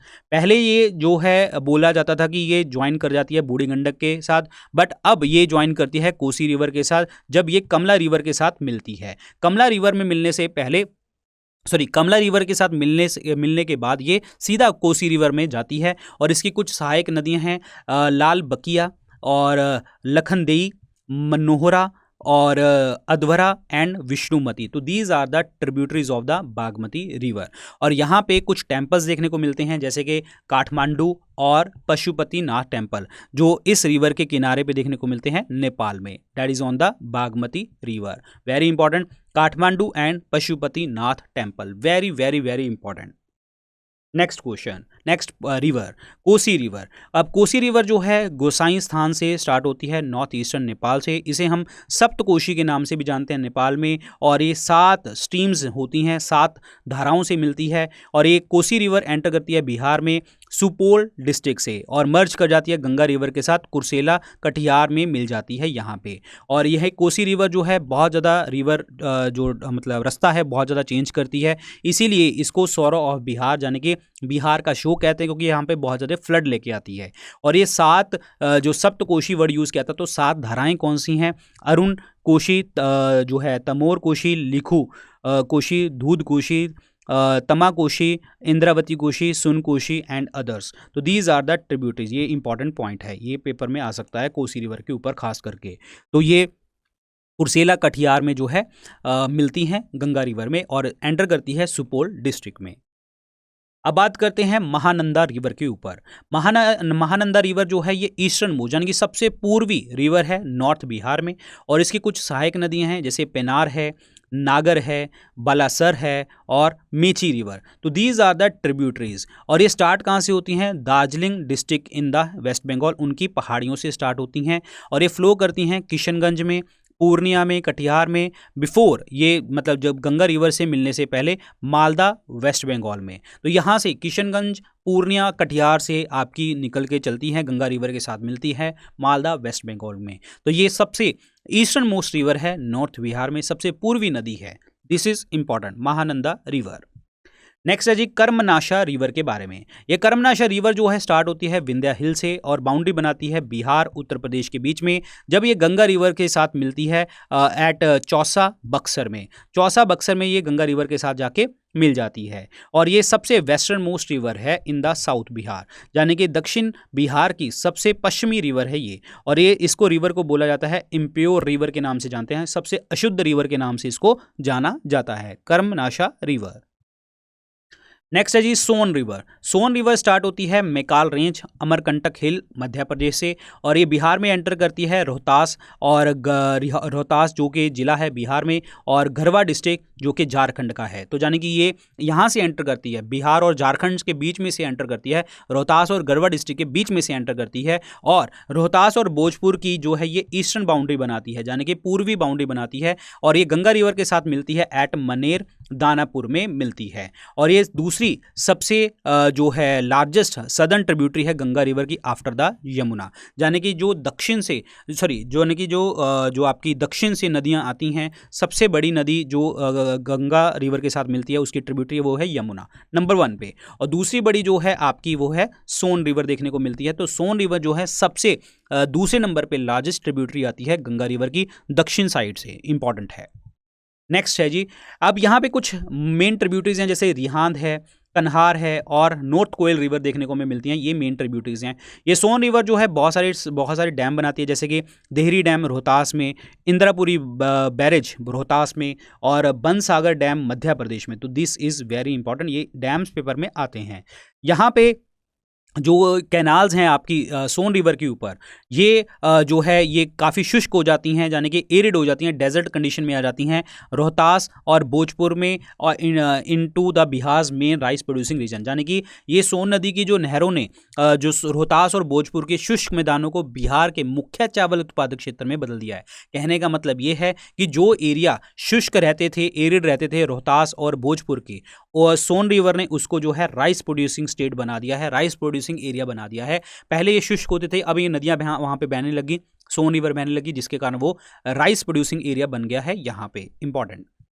नेक्स्ट है जी, अब ये कुछ शहर हैं आपके बिहार में इन नदियों के किनारे पे, जैसे पटना जो है गंगा रिवर में, मोकामा, मुंगेर, भागलपुर, बक्सर, ये सारे जो हैं गंगा रिवर पे किनारे पे हैं। जैसे छपरा है, ये घग्गर है, घग्गर रिवर के किनारे पे, हाजीपुर गंडक, सोनपुर गंडक, मुजफ्फरपुर बूढ़ी गंडक, खगड़िया बूढ़ी गंडक एंड समस्तीपुर अगेन बूढ़ी गंडक, दरभंगा, बागमती, गया, Falgu, Fatuha, Punpun river, Ganges river. तो ये इन नदियों के किनारे पे ये शहर हैं। ये सारे मैंने यहाँ पे भी लिख रखे हैं हिंदी में, तो इसको भी आप देख सकते हैं। नेक्स्ट है जी, अब यहाँ पे कुछ रिवर वैली प्रोजेक्ट्स हैं बिहार में जो बहुत इंपॉर्टेंट हैं। ये वैली प्रोजेक्ट्स पेपर में आते हैं। ये देखिए मल्टीपर्पज़ प्रोजेक्ट क्यों होते हैं, देखो या तो फ्लड को कंट्रोल करने के लिए, या फिर सिंचाई के लिए, या फिर आपके पानी को बचाना है, टूरिज्म पर्पज़ के लिए, ट्रांसपोर्टेशन के लिए, एनर्जी प्रोडक्शन के लिए, ये सारे मल्टीपर्पज़ प्रोजेक्ट जो है हम तैयार करते हैं। अब मल्टीपर्पज़ प्रोजेक्ट जो हैं ये बहुत जगहों पे हैं, जैसे कि गंडक रिवर के ऊपर है, कोसी रिवर और सोन रिवर के ऊपर देखने को हमें मिलते हैं ये मल्टीपर्पज़ प्रोजेक्ट। ये कौन कौन से हैं वो देखेंगे अभी। देखिए सबसे पहले अगर हम बात करते हैं सोन मल्टीपर्पज़ प्रोजेक्ट के बारे में, इसको बनाया गया था 1874 में देहरी रोहतास में। तभी तो मैंने कहा था कि पहले ये शुष्क एरिया होता था, फिर ये जहाँ से बहने लगा तो राइस प्रोड्यूस होने लगी वहाँ पे। ये सबसे पुराना और पहला रिवर वैली प्रोजेक्ट है बिहार में। ये इसके ऊपर डैम बनाया गया है सोन रिवर के ऊपर नियर द बारून, और यहाँ पे दो कैनाल्स जो हैं दो साइड से मिलती हैं, जैसे कि ईस्टर्न सोन कैनाल और वेस्टर्न सोन कैनाल। ईस्टर्न सोन कैनाल जो फ्लो करती है, इरिगेट करती है, सिंचाई करती है औरंगाबाद, गया, जहानाबाद और अरवल में। वेस्टर्न जो है वो कैमूर रेंज, बक्सर और भोजपुर में। कहने का मतलब ये इन एरियाज को क्रॉस करके जाती है। और यहाँ पे हाइड्रोइलेक्ट्रिक पावर प्रोजेक्ट जो सोन कैनाल के ऊपर है वो है आपका देहरी हाइड्रोइलेक्ट्रिक पावर प्लांट, जो कि 6.6 मेगावाट का है, और दूसरा है वारुण हाइड्रोइलेक्ट्रिक प्लांट जो 3.3 मेगावाट का है। तो दो आपके हाइड्रोइलेक्ट्रिक पावर प्लांट देखने को मिलते हैं सोन प्रोजेक्ट के ऊपर, सोन रिवर के ऊपर, जो कि 1874 में बनाया गया था सबसे पहली बार। दूसरी बात है जी गंडक मल्टीपर्पज़ प्रोजेक्ट। ये एक जॉइंट वेंचर है इंडिया और नेपाल के बीच में, और ये बेनिफिट देता है बिहार, उत्तर प्रदेश और नेपाल को। एक एग्रीमेंट बनाया गया था नेपाल के साथ 1959 में कि वो इस गंडक प्रोजेक्ट के लिए कि ये पानी शेयर करेंगे, और इसका जो काम स्टार्ट हो गया था 1960 में स्टार्ट हो गया था। इसके ऊपर, इस गंडक रिवर के ऊपर एक डैम बनाया हुआ है, कहाँ पे, दैट इज इन द भैंसा लुटन में, जो कि इंडिया नेपाल बॉर्डर के पास है, जो कि यहाँ पे एक रेजरवायर क्रिएट करता है जिससे पानी जो है दोनों देशों के बीच में चलता चला जाए। इस यहाँ पे जो डैम बैरेज लोकेटेड है वो कहाँ पे है, दैट इज त्रिवेणी संगम, जहाँ पे एट वाल्मीकि नगर में देखने को मिलता है। यहाँ पे कंस्ट्रक्ट की गई हैं कैनाल, जहाँ पे ईस्ट और वेस्ट रेजरवायर बने हुए हैं। कहने का मतलब ये है यार, सीधी सी बात है, इस रेजरवायर से हर जगह से पानी जो है यहाँ पे पहुंचाया जाता है। इंडिया और नेपाल में, बिहार, उत्तर प्रदेश में, सब जगह पे जो है ये पानी निकले गंडक रिवर से। तो दिस इज़ वेरी इंपॉर्टेंट। और ये डैम कहाँ पे है, वाल्मीकि नगर त्रिवेणी संगम के पास। अब बात करते हैं, यहाँ पे भी दो कैनाल्स हैं, ईस्टर्न गंडक कैनाल और वेस्टर्न गंडक कैनाल। जो ईस्टर्न गंडक कैनाल है, जैसे तिरहुत है, त्रिवेणी है, दोन कैनाल हैं, ये इरिगेट करती हैं वेस्ट चंपारण को, ईस्ट चंपारण को, मुजफ्फरपुर, वैशाली और कुछ और जिलों को। ये मेन जिले हैं। लेकिन ऐसे ही वेस्टर्न गंडक कैनाल जो है ये नेपाल से क्रॉस करती है, नेपाल में पानी देती है ये। और यहाँ पे जो कैनाल हैं वो गोरखपुर को और देवरिया उत्तर प्रदेश को जो है इरिगेट करती हैं, और सिवान और सारण को बिहार में इरिगेट करते हैं। यानी कि यहाँ पे सिवान और सारण जो ज़िले हैं बिहार में, उनको पानी देती है वेस्टर्न गंडक कैनाल, इंपॉर्टेंट है। और ईस्टर्न कैनाल के ऊपर 15 मेगावाट का हाइड्रोइलेक्ट्रिक पावर प्लांट है, और ऐसा ही बनाने की कोशिश करी जा रही है आपका वेस्टर्न कैनाल के ऊपर। This is important one. तो ये है आपकी Gandak canal.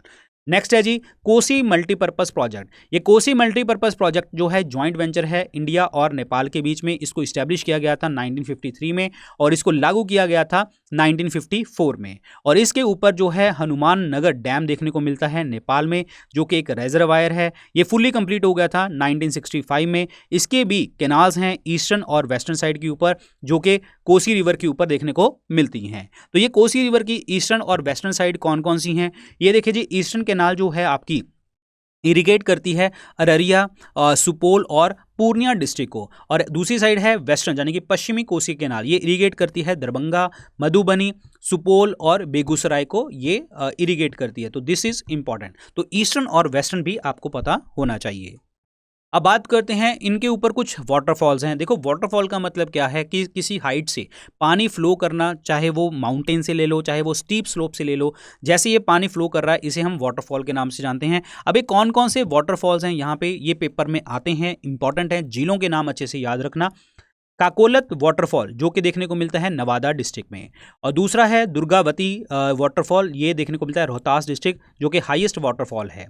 Karmanasha waterfall Buxar district में, धुआं कुंड वाटरफॉल सासाराम बिहार, रोहतास डिस्ट्रिक्ट, और उसके बाद है मझर कुंड वाटरफॉल सासाराम रोहतास डिस्ट्रिक्ट, और उसके बाद है तुतला भवानी वाटरफॉल सासाराम रोहतास, जियार कुंड जो है भोजपुर डिस्ट्रिक्ट, और उसके बाद है तिलहार कुंड, ये कैमूर डिस्ट्रिक्ट। तो दीज आर द डिफरेंट जो हैं वाटरफॉल्स जो बिहार में देखने को हमें मिलते हैं। तो this is very very important. Okay, तो ये वाटरफॉल्स इंपॉर्टेंट है, पेपर में लोकेशन वाइज चीज़ें पूछी जा सकती हैं।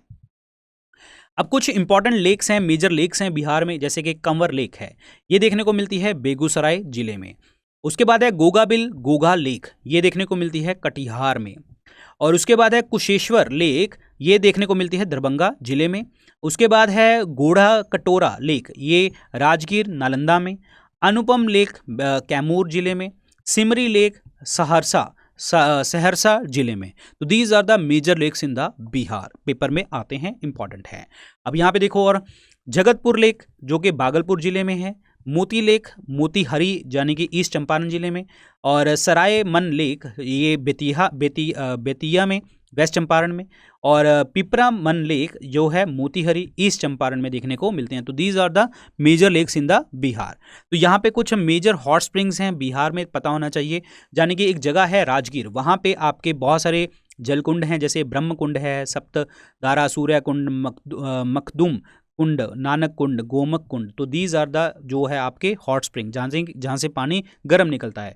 मुंगेर जिला है, वहाँ पे श्रृंगार ऋषि कुंड है, पचतर कुंड है, बरारी कुंड है, लक्ष्मण कुंड है, सीता कुंड, रामेश्वर ऋषि कुंड, जन्म कुंड, भीमबाद, गया में अग्नि कुंड। तो दीज आर वेरी इंपॉर्टेंट, ये पेपर में पूछे जा सकते हैं कि कौन सा जो है हॉट स्प्रिंग यानी कि जलकुंड कहाँ पे कौन से एरियाज में देखने को हमें मिलते हैं। नेक्स्ट हम डिस्कस करेंगे सॉइल्स ऑफ बिहार, यानी कि बिहार की मिट्टी कैसी है।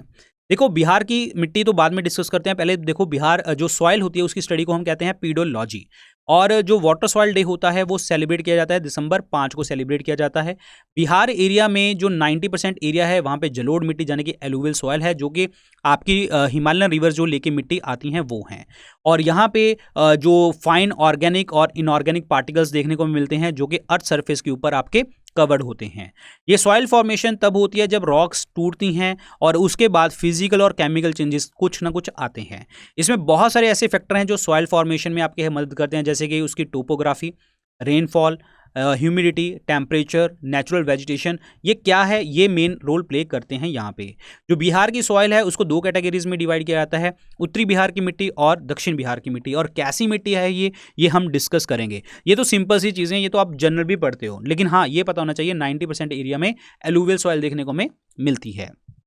अब ये है जी आपकी बिहार की सॉइल्स, ठीक है।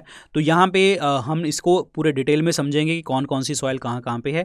तो देखो यहाँ पे जैसे ये रेड सैंडी है, ठीक है, ये रेड लोमी है, ये आपकी यंगर एलुवियल है, ये सारी की सारी, ठीक है। ये कैलकेरियस है, मतलब कैल्शियम वगैरह देखने को भी मिलता है। तो इसको बहुत डिटेल में हम समझेंगे। अब यहाँ पे देखो जी, उत्तर बिहार की जो मिट्टी है वो कैसी है। यहाँ पे जो उत्तर बिहार में हिमालयन रिवर्स आती हैं वही मिट्टी लेके आती हैं, और ये एलुवियल सॉइल है, जलोढ़ मिट्टी है, जैसे कि गंगा, ठीक है, गंडक, बूढ़ी गंडक, कोसी, महानंदा और उनकी कुछ सहायक नदियाँ। तो ये सॉइल वो लेके आती हैं, और इनको सब कैटेगरीज में 4 में डिवाइड किया गया है। जैसे कि पिडमॉन्ट सॉइल, पिडमॉन्ट सॉइल जो होती है ये राइस और शुगर केन यानी कि चावल और गन्ने की खेती के लिए इंपॉर्टेंट होती है। ये वेस्ट चंपारण जिले के नॉर्थ वेस्ट में यानी कि उत्तर पश्चिम में देखने को मिलता है, near the Sumeshwar range, Sumeshwar range के पास।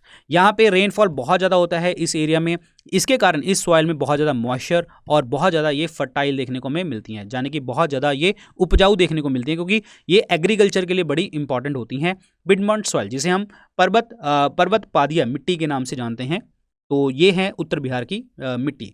दूसरी है जी तेराई सॉइल। ये तेराई सॉइल जो होती है कुछ ना कुछ हल्की सी ब्राउन और येलो देखने को मिलती है, जो कि राइस, जूट और शुगर केन के लिए इंपॉर्टेंट होती है। 5 से 7 किलोमीटर वाइड स्ट्रिप में देखने को मिलती है। बिहार का जो नदन बॉर्डर है from the west Champaran to Kishanganj, यानी कि वेस्ट चंपारण से किशनगंज के जो आपका नॉर्थ जो उत्तर बिहार का एरिया पड़ता है, वहाँ पे आपको देखने को मिलती है तेराई सॉइल। ये कुछ जगहों के ऊपर, इस सॉइल के ऊपर काफ़ी ज़्यादा ग्रेवल और सैंड देखने को मिलते हैं, यानी कि बजरी और रेत देखने को मिलता है। और कुछ जगहों के ऊपर जो है आपके दलदली क्षेत्र भी देखने को मिलते हैं इस एरिया में, यानी कि आपके नदन बिहार सॉइल में। तो बिहार सॉइल में ये काफ़ी चीज़ें रहती हैं, दलदल वाली चीज़ें भी होती हैं, रेत और बजरी वगैरह भी देखने को मिलता है। तो this is the Terai soil, जो कि इंपॉर्टेंट है राइस, जूट और शुगर केन के लिए इंपॉर्टेंट। नेक्स्ट है जी ओल्ड एलुवियल सॉइल, जिसे हम बांगड़ सॉइल के नाम से जानते हैं। इस बांगड़ सॉइल में लाइम बहुत ज़्यादा होता है, पोटाश बहुत ज़्यादा होता है, लेकिन फॉस्फोरस और नाइट्रोजन बहुत ज़्यादा कम होता है, जिसके लिए ये जो है आपकी एल्कलाइन, जिन्हें हम क्षारीय कहते हैं, ये देखने को मिलती है। और ये जो सॉइल मिट्टी है ये राइस, वीट, मेज़ और टोबैको, शुगर केन के लिए इंपॉर्टेंट बन जाती है। ये उन एरियाज़ में देखने को मिलते हैं जहाँ पे फ्लड वाटर जो है, यानी कि बाढ़ का पानी नहीं पहुँचता, डू नॉट रीच एनुअली, मतलब सारा साल वहाँ पे पानी नहीं पहुँचता, तो वहाँ पे ये सॉइल जो है जहाँ पे जमा हो जाती है। और ये कहाँ पे होती है, खास करके जहाँ पे गग्गर और गंडक रिवर मिलते हैं, जहाँ पे वो दोआब रीजन बनाते हैं। गग्गर और गंडक रिवर जहाँ पे मिलेंगी तो उसको दोआब रीजन कहेंगे, और वहाँ पे आपकी ओल्ड एलुवियल यानी कि बांगड़ सॉइल देखने को मिलती है, और जो कि वेस्टर्न पार्ट बनाती है बूढ़ी गंडक का वेस्टर्न पार्ट। और इन एरियाज़ में कौन कौन से एरियाज आते हैं, जैसे पूर्णिया है, सहरसा है, दरभंगा है और मुजफ्फरपुर का एरिया। तो यहाँ पे आपकी ओल्ड एलुवियल सॉइल देखने को मिलती है। बड़ी इंपॉर्टेंट चीज़ है, ये पेपर में आती हैं ऐसी चीज़ें। अब बात करते हैं यहाँ पे न्यू एलुवियल, जिसे हम खादर सॉइल के बारे में जानते हैं। ये बहुत ज़्यादा फर्टाइल होती है और कुछ जो है इरिगेशन के लिए इंपॉर्टेंट है, जैसे राइस हो गया, वीट हो गया, जूट हो गया, मेज़ हो गया और कुछ क्रॉप्स, अदर्स क्रॉप्स, ठीक है। यहाँ पे जो सेडिमेंट्स हैं हर साल जो हैं जो मतलब हर साल नदियाँ बहती हैं, ये कुछ सेडिमेंट्स वगैरह लेके आते हैं, और ये जो है खास करके देखने को मिलते हैं, यानी कि जो लोअर वैली होती हैं, यानी कि जो मतलब थोड़े से नीचे गड्ढे होते हैं, निचली घाटियाँ होती हैं, गंगा रिवर की, गंडक की, बूढ़ी गंडक, कोसी और महानंदा, तो वहाँ पे ये जो रिवर्स हैं ये लेके आती हैं, ये जहाँ पे जमा होती हैं। ये सॉइल जो है हल्की सी डार्क ब्राउन होती है, ये मिलती है मेनली कंपोज होती है सैंड और क्ले की मिली बनती है। यहाँ पे नाइट्रोजन डेफिशिएंसी भी देखने को मिलती है, जो कि बहुत ज़्यादा कॉमन है इस सॉइल के अंतर्गत। तो this is new alluvial soil, जिसे हम खादर सॉइल के बारे में कहते हैं, इंपॉर्टेंट है ये भी।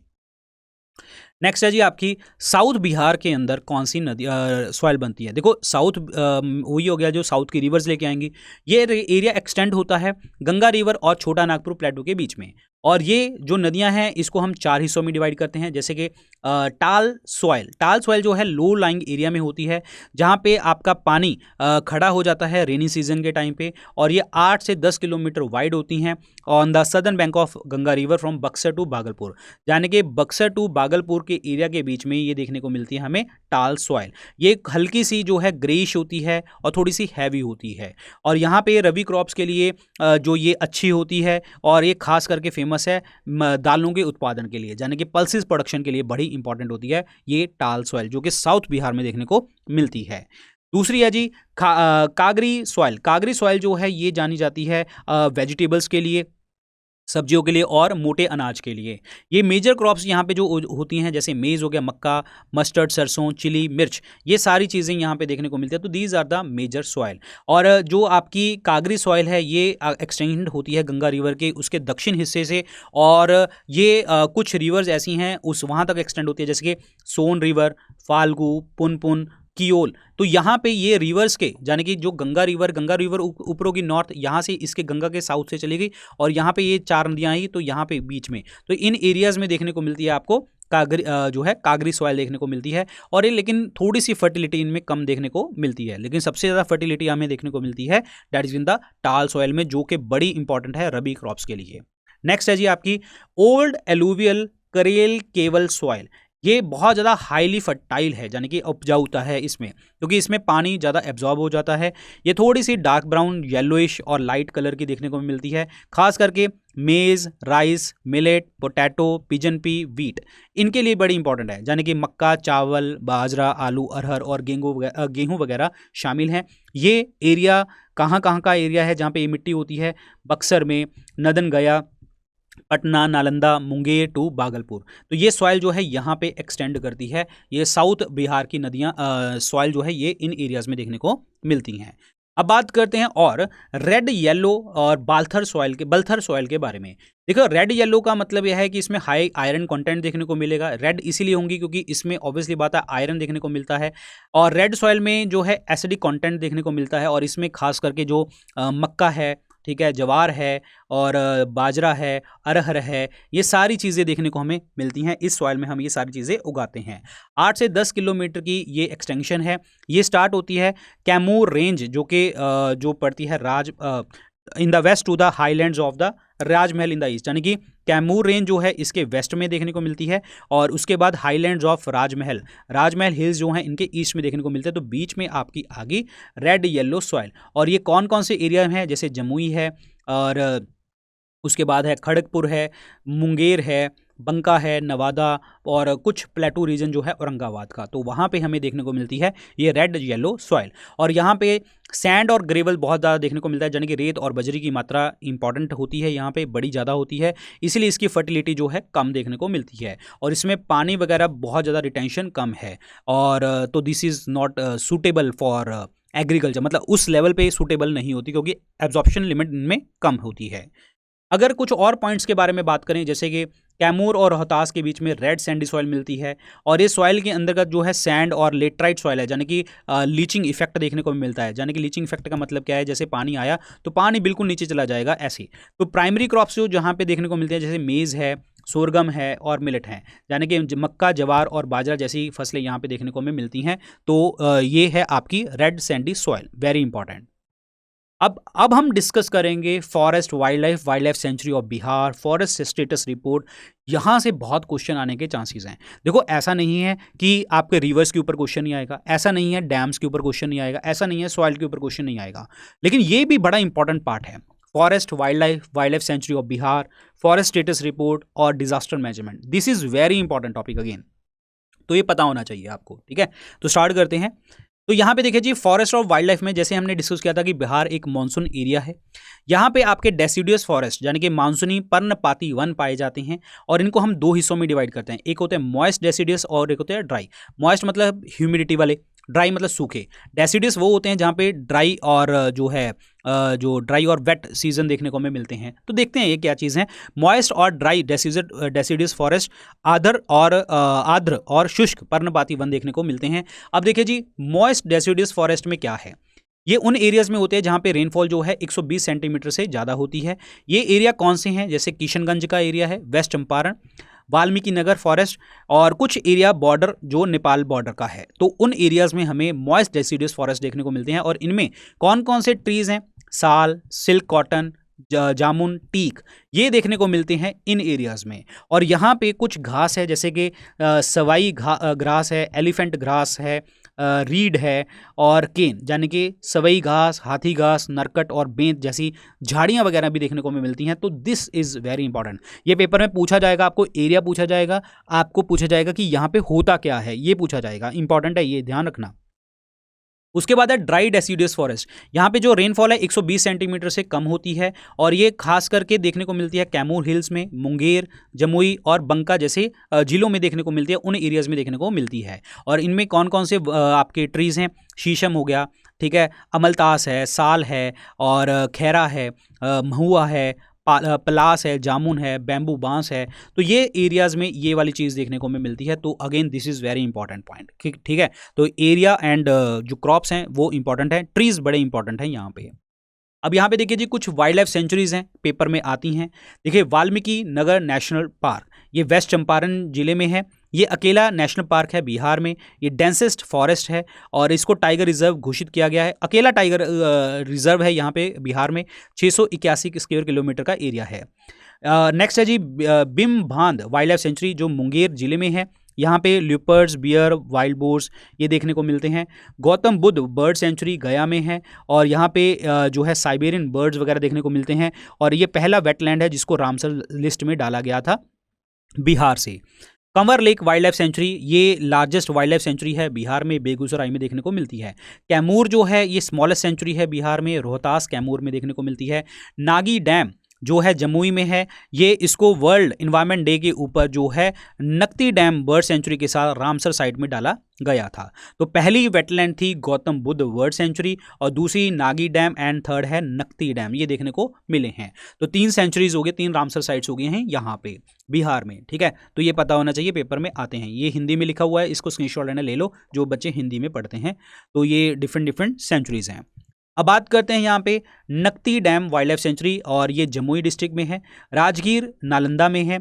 उदयपुर वेस्ट चंपारण में है और रजौली गया में है। कुशेश्वर स्थान बर्ड सेंचुरी दरभंगा में। विक्रमशिला डॉल्फिन सेंचुरी भागलपुर में, ये सेकंड स्मॉलेस्ट सेंचुरी है बिहार में। अच्छा, कुशेश्वर जो है ना, ये जो है गंगा रिवर के पास है, मुंगेर से भागलपुर में, और ये इंडिया का पहला डॉल्फिन सेंचुरी है। इंपॉर्टेंट है कुशेश्वर स्थान, ठीक है। विक्रमशिला जो है ये सेकंड स्मॉलेस्ट सेंचुरी है भागलपुर में। और बरेला सलीम अली बर्ड सेंचुरी, ये सेकंड स्मॉलेस्ट सेंचुरी है बिहार में अगेन।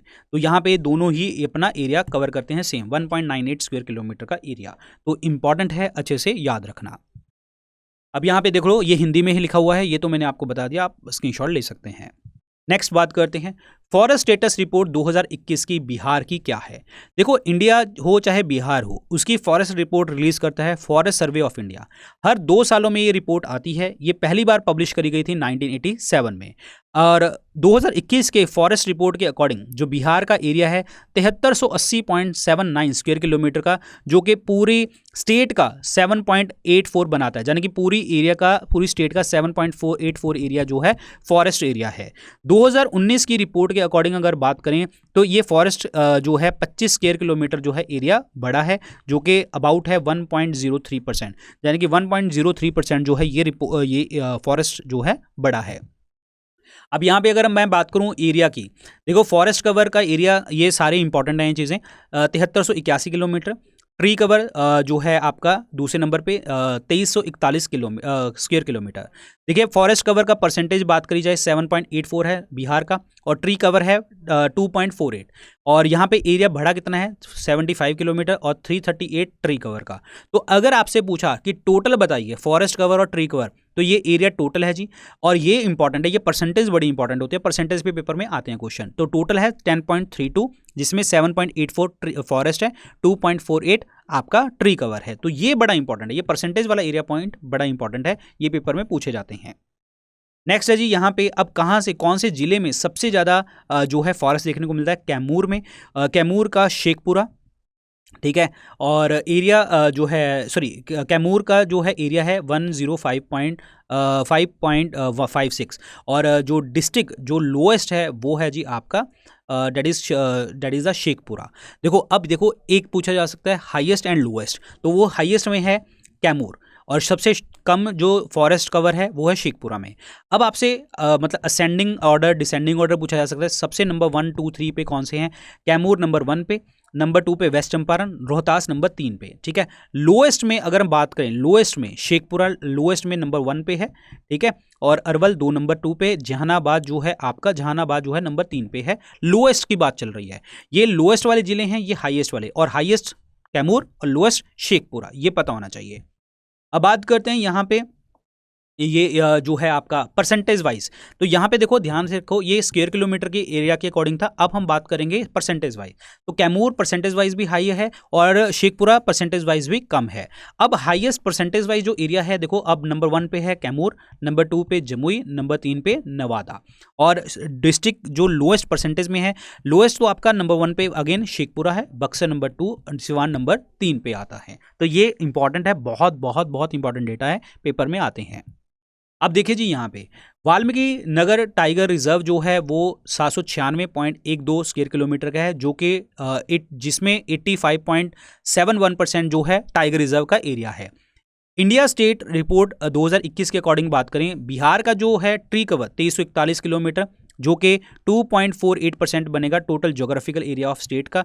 2019 की रिपोर्ट के अकॉर्डिंग 338 स्क्वायर किलोमीटर जो है अभी ट्री कवर रिकॉर्ड किया गया, ये हमने ऑलरेडी डिस्कस कर लिया है, बस ये पता होना चाहिए आपको, ये पॉइंट इंपॉर्टेंट है।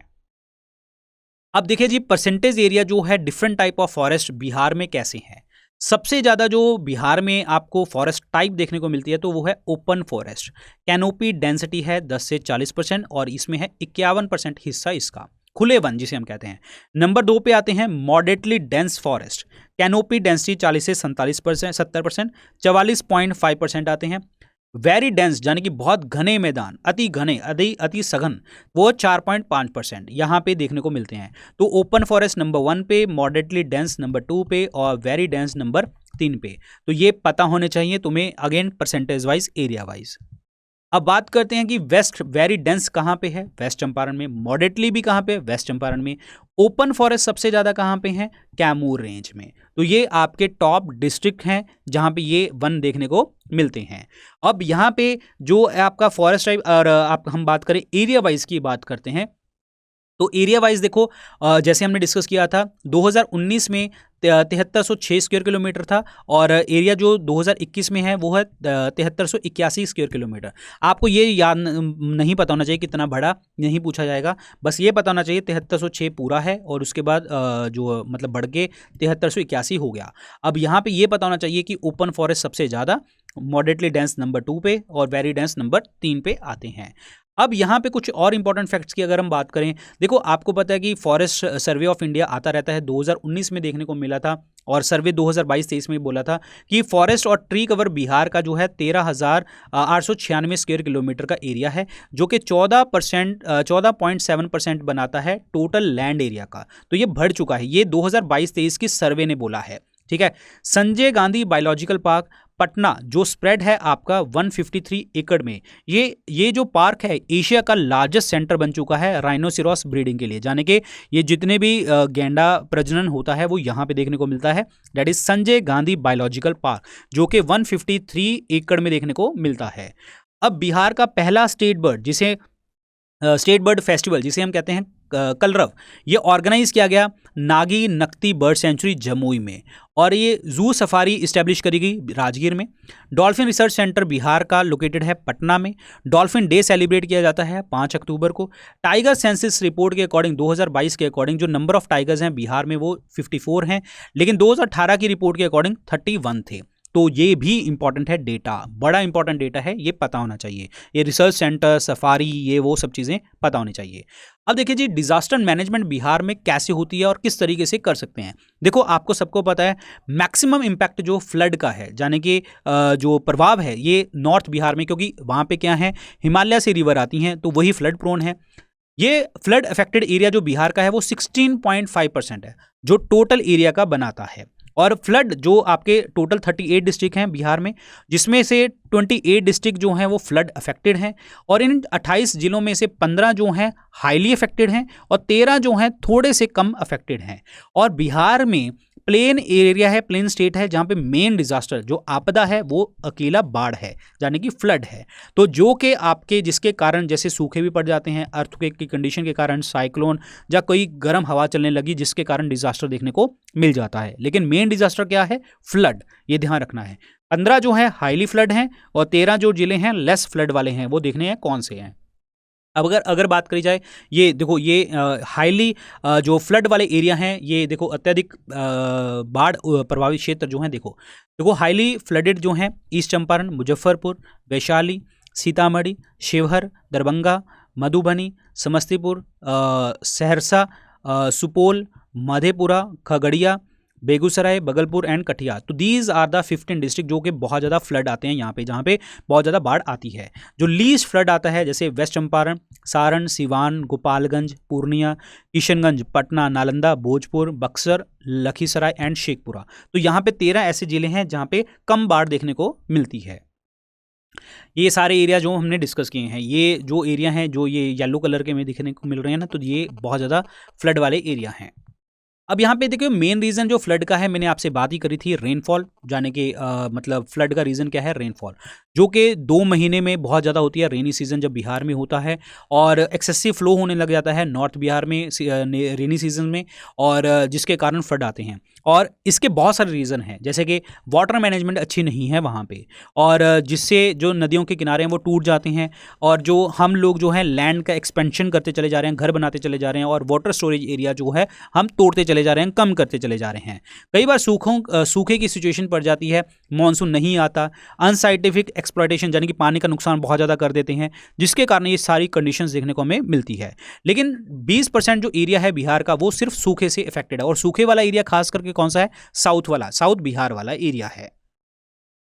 देखिए अगर हम सूखे को कंट्रोल करना है तो ये पता होना चाहिए कि हमें नए तरीके के इरिगेशन, सिंचाई वाले मेथड अपनाने चाहिए, जैसे ड्रिप इरिगेशन जो है ड्रॉप बाय ड्रॉप करना चाहिए, स्प्रिंकल यानी कि थोड़ा बहुत पानी फैलाते इरिगेशन करना चाहिए, और हमें जो है कैनाल बनानी चाहिए यानी कि नहरों का निर्माण करना चाहिए।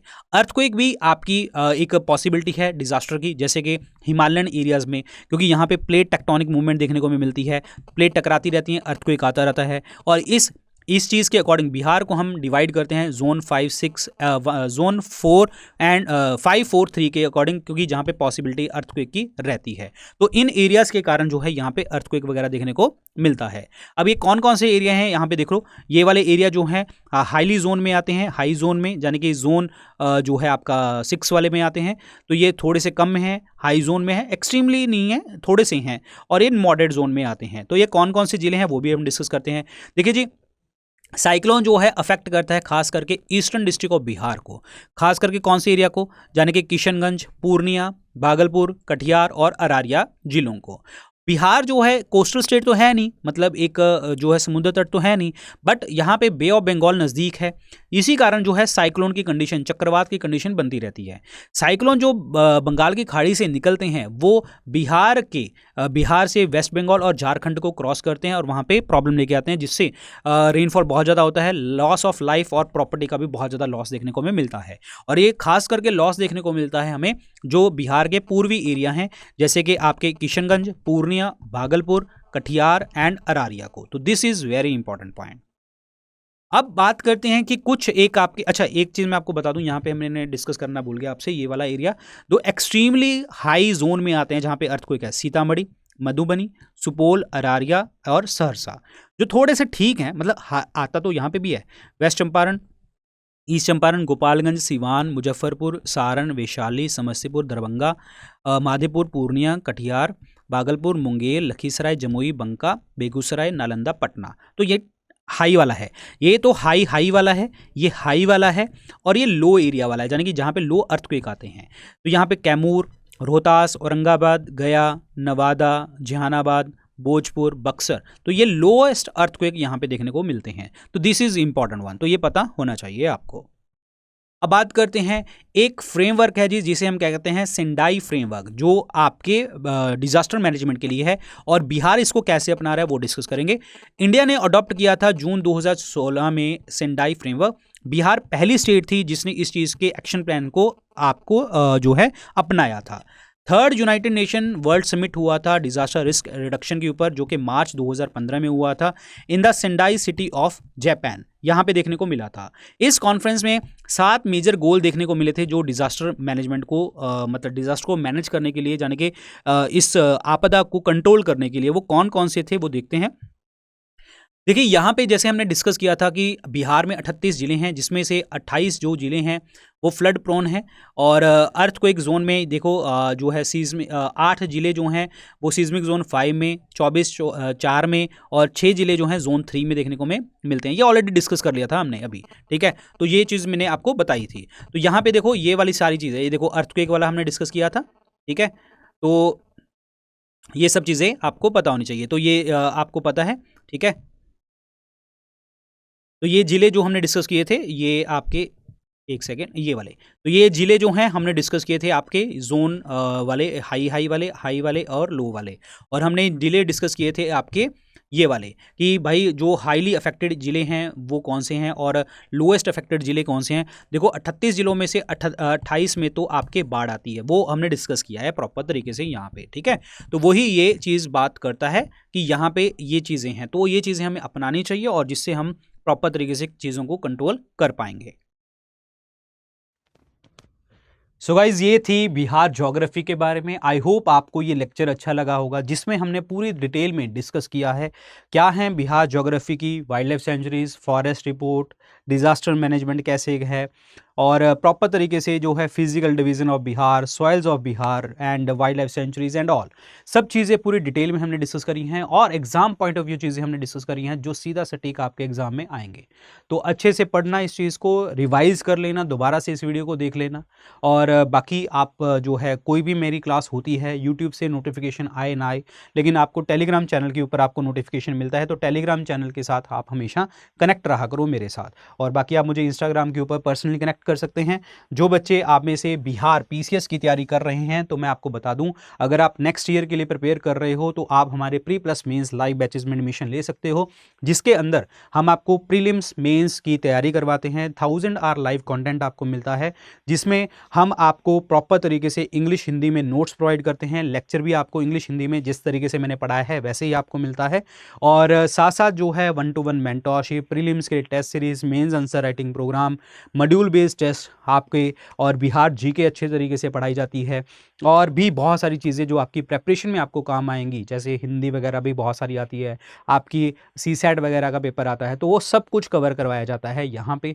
तो ये सब कुछ मिलेगा हमारे बैचेज़ में, तो आप जुड़े रहें, और जो है एक कोड यूज़ कर लेना, जब आप इसको बाय करेंगे VIP लाइव आपको स्क्रीन के ऊपर चल रहा होगा, तो VIP लाइव ये कूपन कोड आप यूज़ करेंगे तो आपको मैक्सिमम डिस्काउंट मिलेगा। और किस तरीके का लेक्चर आप मुझसे चाहते हैं तो वो मुझे कमेंट सेक्शन में लिख के बताना, तो जल्दी ही मैं वो क्लास भी लेके आ जाऊंगा। So thank you so much guys, all the best, good luck, take care, bye bye, Jai Hind.